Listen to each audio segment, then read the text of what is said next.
यह कहानी तमिलनाडु में घटित वास्तविक घटनाओं पर आधारित है। यह घटना मुझसे व्यक्तिगत तौर पर जुड़ी हुई है। तब जब यह हुआ, मैं चौथी कक्षा में था। यह एकमात्र मामला था जिसमें मैं अपने करीबी दोस्त नवीन, वह मेरे लिए बड़े भाई की तरह था, के साथ अपराध स्थल पर था। मैं इस मामले को नहीं भूल सकता। इस कहानी का उद्देश्य किसी को ठेस पहुंचाना नहीं, बल्कि मारे गए पीड़ितों की दुखद कहानी बताना है। यह कहानी ऋतिक और मस्कीन को समर्पित है। डिस्क्लेमर, उस वक्त पूरे तमिलनाडु में इस केस की चर्चा थी। हर चाय की दुकान और हर घर में यही बातचीत चल रही थी। दरअसल उसके बाद ही एक नया कानून लागू हुआ कि ब्लैक सन फिल्म को पूरी तरह छिपाया नहीं जा सकता। पिछले कुछ दिनों से हम टेढ़ी मेढ़ी कहानियां देख रहे हैं, लेकिन इस कहानी में कोई मोड़ नहीं है। लेकिन हर घटना हमारा खून खौला देगी और दिल दहला देगी। यह हमें सोचने पर मजबूर कर देगा कि ऐसा किसी और घर में नहीं होना चाहिए। बच्चों को क्यों मारा गया? उन्हें किसने मारा? उन्होंने उन्हें कैसे प्रताड़ित किया और मार डाला?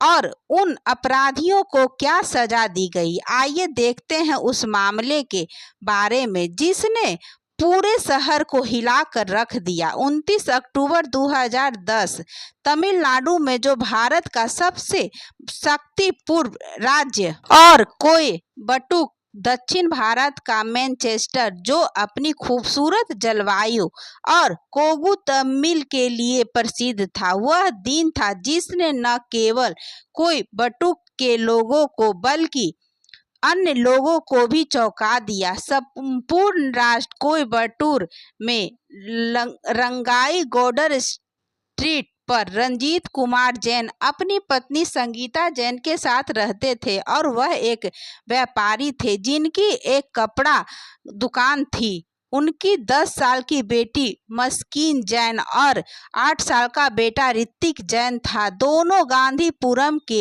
एक निजी स्कूल में पढ़ते थे।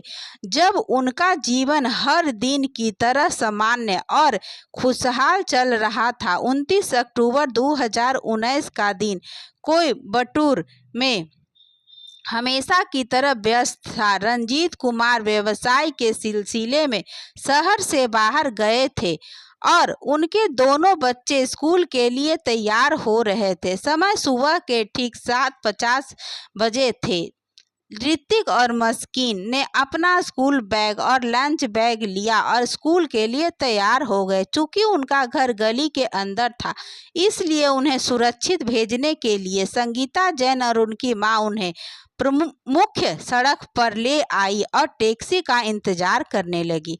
आमतौर पर बच्चे सूर्या कैप्स कॉल टैक्सी में स्कूल जाते हैं, लेकिन उस दिन बच्चों को लेने एक ओमनी वैन आई। यह टैक्सी कंपनी की वैन नहीं थी।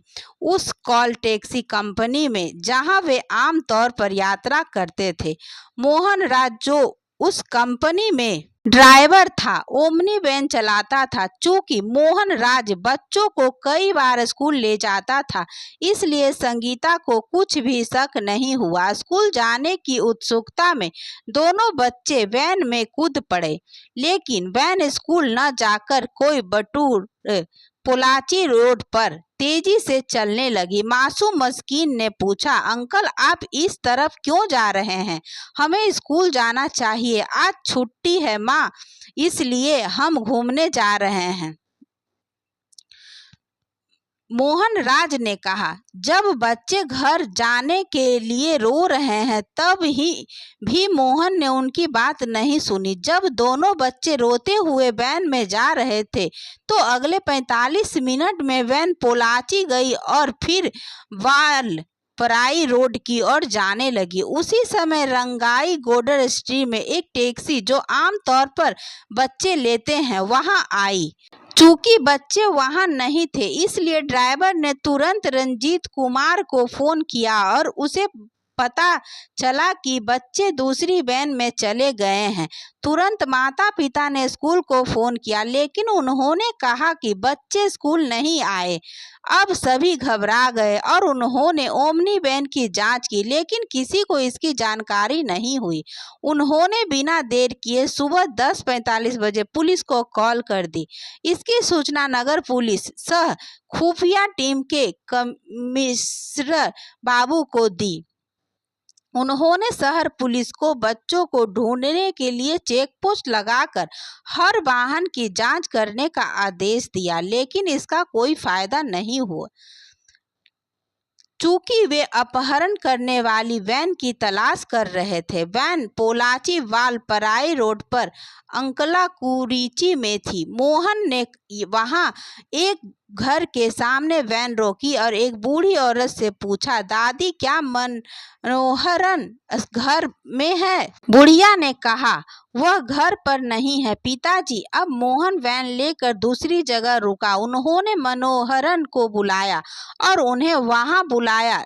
जब वह वहां पहुंचे तो उन्होंने वैन को ऐसी जगह रोका जहां कोई मानव यातायात नहीं था।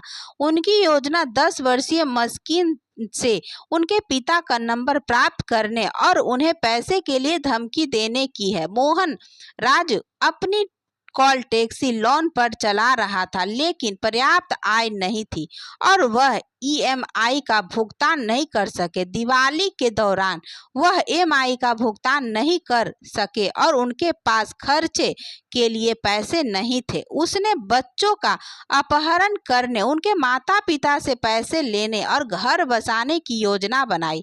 जब सूर्या कैब उपलब्ध नहीं थी तो वह ऋतिक और मस्किन को स्कूल ले गया और मोहन जानता है कि उनका परिवार अमीर है। उसने योजना बनाई कि उस कैब के आने से पहले अगर वह वहां गया तो आसानी से उनका अपहरण कर सकता था।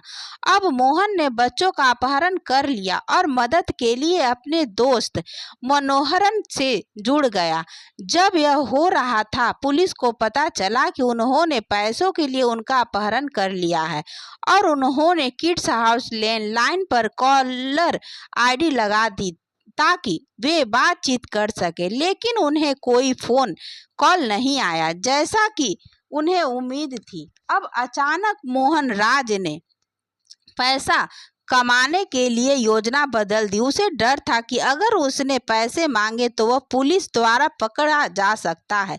उन्हें डर था कि कहीं वे अपहरण के मामले में न फंस जाए। घबराहट में मोहन राज ने ऐसा मूर्खतापूर्ण, भयानक, बदसूरत और बेशर्म काम किया। उसने और उसके दोस्त मनोहरन ने एक भयानक काम करने का फैसला किया जिसकी कोई कल्पना भी नहीं कर सकता था। उन्होंने बिना किसी दया के उस 10 साल की लड़की के साथ बलात्कार करने का फैसला किया। सबसे पहले उन्होंने ऋतिक और मस्किन को रस्सी से बांध दिया और ऋतिक को वैन की पिछली सीट पर ढकेल दिया। मोहन और मनोहरन ने सोचे बिना कि वह बच्चा है, उसे पीटा और लात मारी। चूंकि वैन में काली सन फिल्म लगी हुई थी, इसलिए उस वैन में क्या हो रहा था वह बाहर दिखाई नहीं दे रहा था। यदि काली सफेद सन फिल्म वैन में न फंसी होती तो शायद किसी ने उन्हें बचा लिया होता।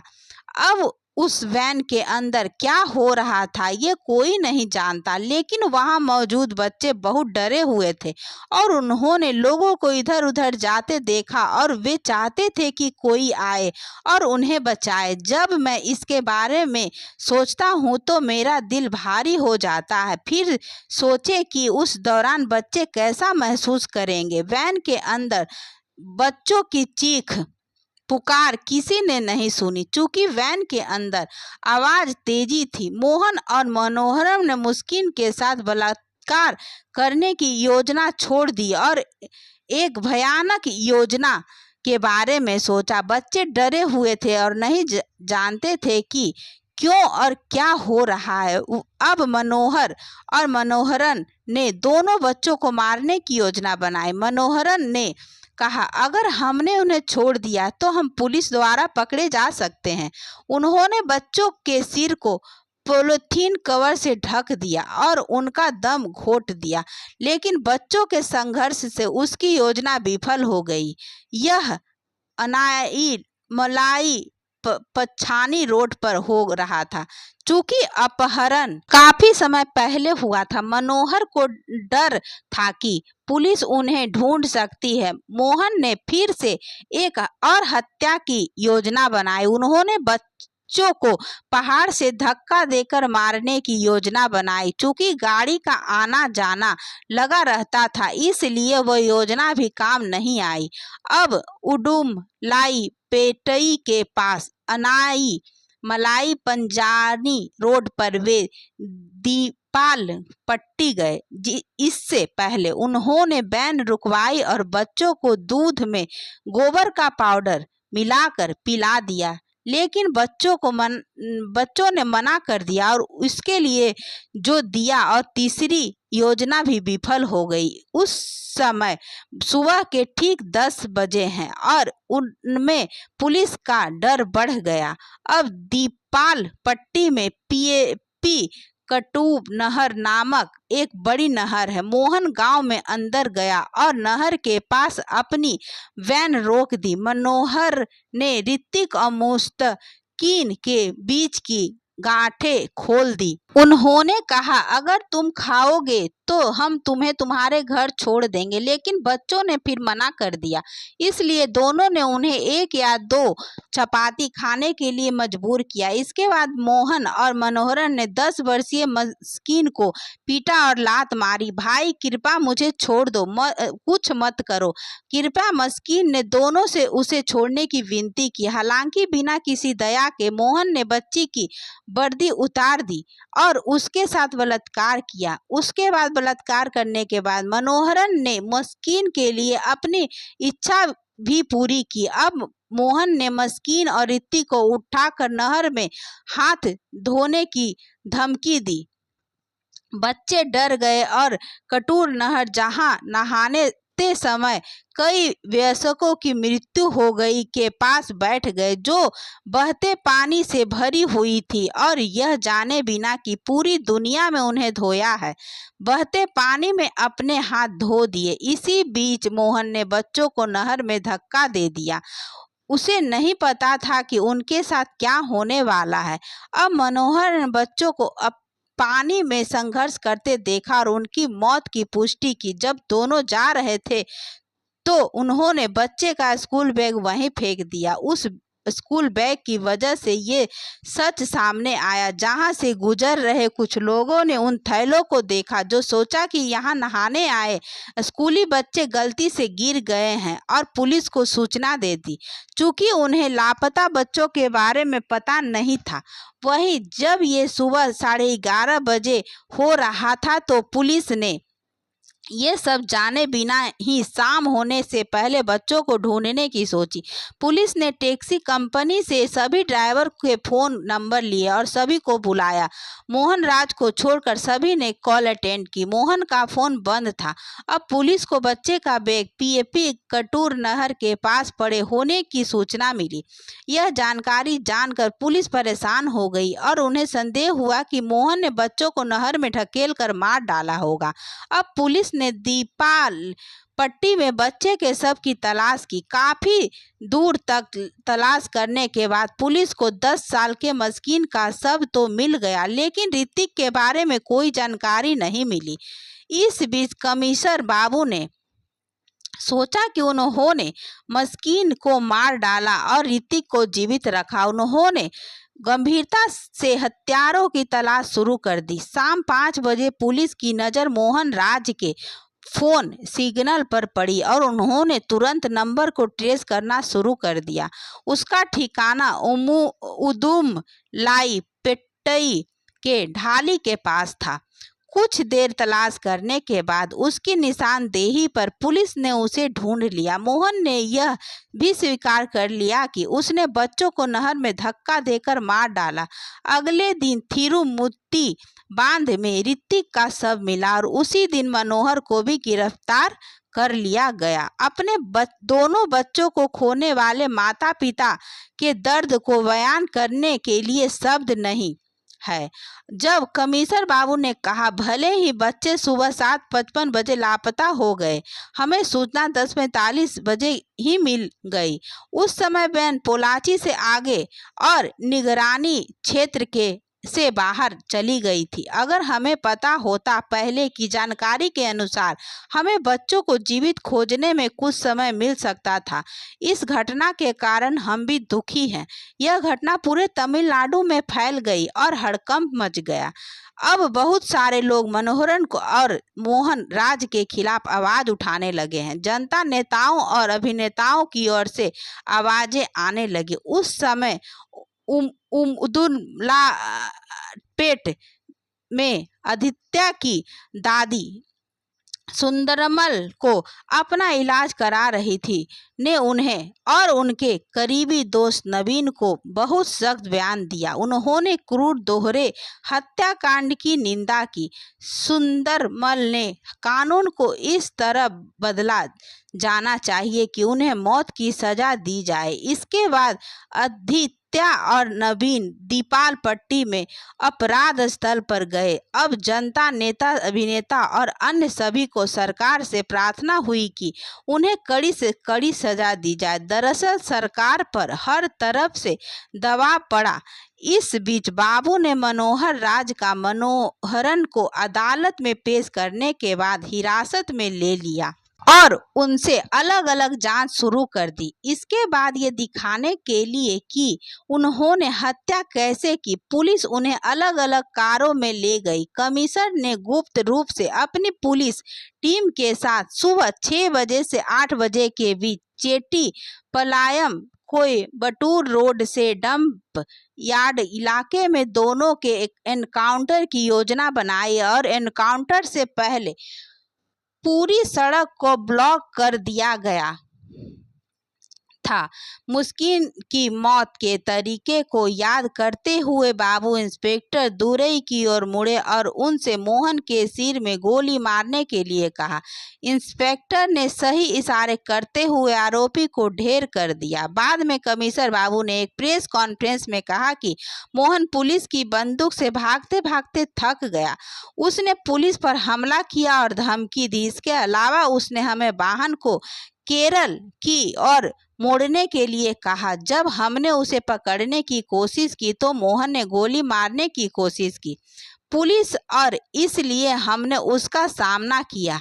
यह खबर सामने आने के बाद सुंदरमल, आदित्य और नवीन ने पोलाची में जनता के साथ पटाखों के साथ इसे मानना शुरू कर दिया। कमिश्नर के पास ढेरों शुभकामनाएं आई।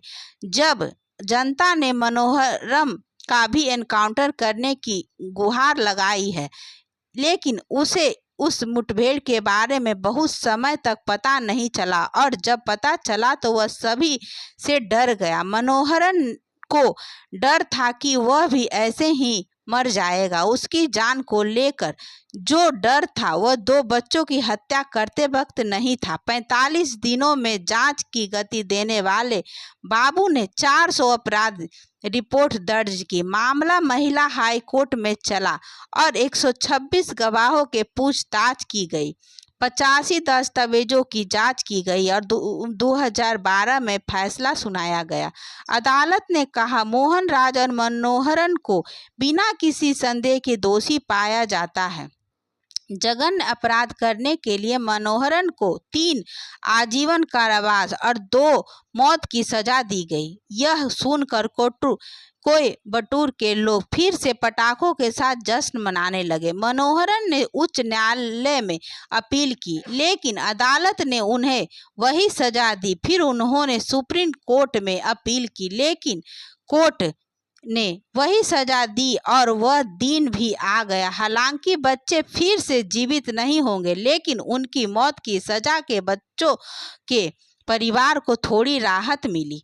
जब मौत की सजा पूरी होने में सिर्फ 3 दिन बचे थे तो सुप्रीम कोर्ट की ओर से इसे रोकने का आदेश जारी कर दिया गया। पिछली बार मनोहरन के पक्ष में दी गई पुनरीक्षण याचिका को पढ़ने के लिए यह आदेश दिया, लेकिन संशोधन के बाद पुलिस कोर्ट ने कहा यह गलती माफ करने लायक नहीं है। इसके बाद बच्चों के खिलाफ कोई गलती नहीं होनी चाहिए। इस केस को खत्म करने की उम्मीद में 2019 में उन्होंने मनोहरन को मौत की सजा दे दी। अभी तारीख तय नहीं हुई थी और वो भी जेल में जिंदा थे। 2 साल बाद ऋतिक और मुस्किन की मां संगीता अपने बच्चों के नुकसान को सहन करने में असमर्थ होकर आत्महत्या कर लेती है। उसकी मौत से बुरी तरह प्रभावित होकर रंजीत कुमार पागल हो जाता है और उसके परिवार वाले उसकी देखभाल करते हैं। इसके अलावा नवीन इस बात से नाराज हो गए कि मनोहरन को मौत की सजा नहीं मिली और तमिलनाडु में उसके बाद कुछ हुए अत्याचारों और अपराधों ने उन्हें मनोवैज्ञानिक रूप से प्रभावित किया। नवीन की वर्तमान स्थिति और उसके बाद सुंदरमल की मृत्यु के कारण आदित्य ने भारतीय राजनीति में बदलाव के साथ साथ भारतीय कानून में सुधार लाने का दृढ़ निर्णय लिया। ऋतिक और मुस्किन की फोटो को देखते हुए आदित्य ने कहा, मैं आपकी मौत से बहुत प्रभावित हुआ था। मैं वास्तव में गुस्से में था। मैं उस उम्र में कानून अपने हाथ में लेकर उन दोषियों का एनकाउंटर करने के लिए तैयार था, लेकिन आखिरकार मैंने अपना रुख बदल लिया अपने परिवार के खातिर। यदि नवीन प्रभावित नहीं हुआ होता और मेरी दादी की मृत्यु नहीं हुई होती तो मैं स्वार्थी बना रहता। मुझे एहसास हुआ कि स्वार्थी सिद्धांतों पर बनी महिमा शर्म और अपराध है। उपसंहार को पाठक तो आप इस कहानी के बारे में क्या सोचते हैं? क्या आपको लगता है कि मनोहरन की मौत की सजा के बजाय मोहन राज के समान ही सजा मिलनी चाहिए, या क्या आपको लगता है कि यह मौत की सजा काफी है? आप इस समाज में किन बदलावों में से बचना चाहते हैं? अपनी राय कमेंट करना ना भूलें। ऐसे व्यक्ति से सुरक्षित रहने के लिए इस कहानी को सभी माता पिता के साथ साझा करके सावधान रहें। धन्यवाद दोस्तों।